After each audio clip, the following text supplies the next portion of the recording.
start off with being a baby born September 13, 1994 in Chicago, Illinois in the Swedish Covenant Hospital. I was 7 pounds, 11 ounces. I was such a cute, chubby baby at the time. And now I'm talking about my mother, who is 30 at the time I was born, my father, who's 34, and my brother, who was 3 years old. And there I am, 0 years old. So that's my family I've been living with for the past 20 years of my life. And my mother is from Kavadarci, Macedonia, and my father from Štip, Macedonia. And this is Macedonia, an approximate shape of it, I guess, but it's a very small country in Europe. So, I was born in Chicago, obviously. So, here's the city, and I've lived here for 8 years of my life, the first 8 years. And I don't like the city. I never liked the city, so eventually we ended up moving to the suburbs. And I was going to public schools all my life, and I was always surrounded with a lot of kids.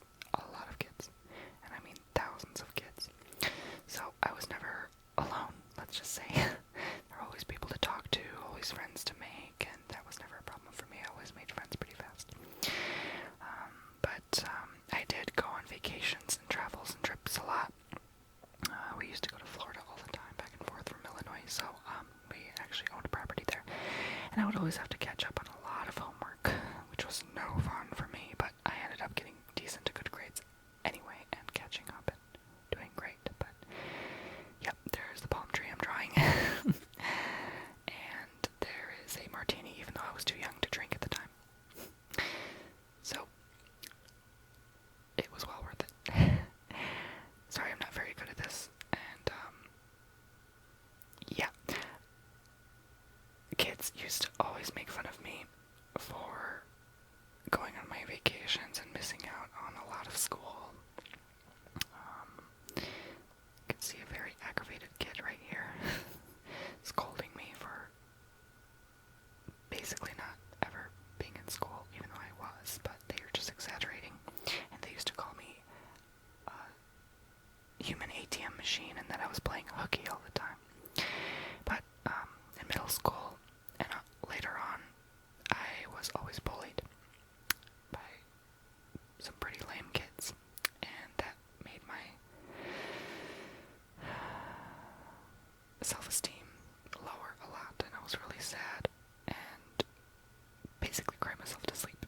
And I was very self-conscious all the time, all throughout middle school.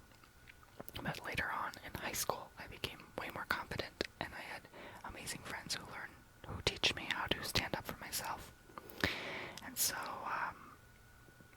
I did that, and I couldn't thank them more, and they were great friends at the time in my life when I needed them the most, some uplifting people. So that certainly helped, and I fought off all the bullies who ever tried to come my way, and I conquered and succeeded.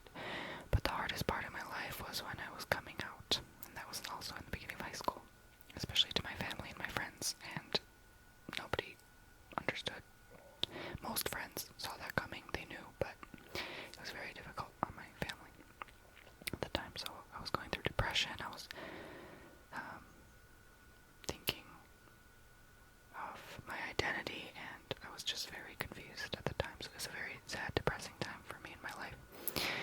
But, of course, I conquer all eventually. It's just, it was always a very, very rough time for me, those years in school, and I couldn't explain it to you if I tried to. There's just no words for how I was feeling those years, and they were the worst years of my life, and I never, ever want to go back to that.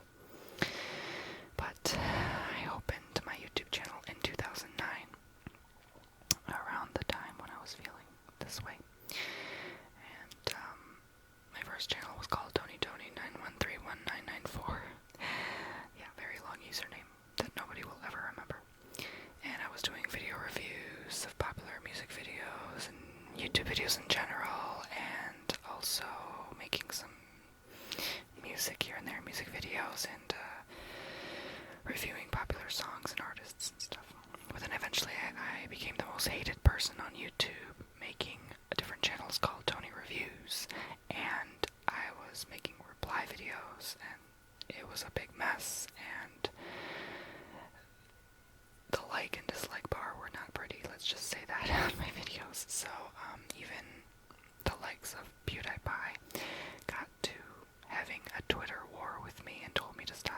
these videos, but he did suggest, in the kindest way that he could, that I should start doing other types of videos instead.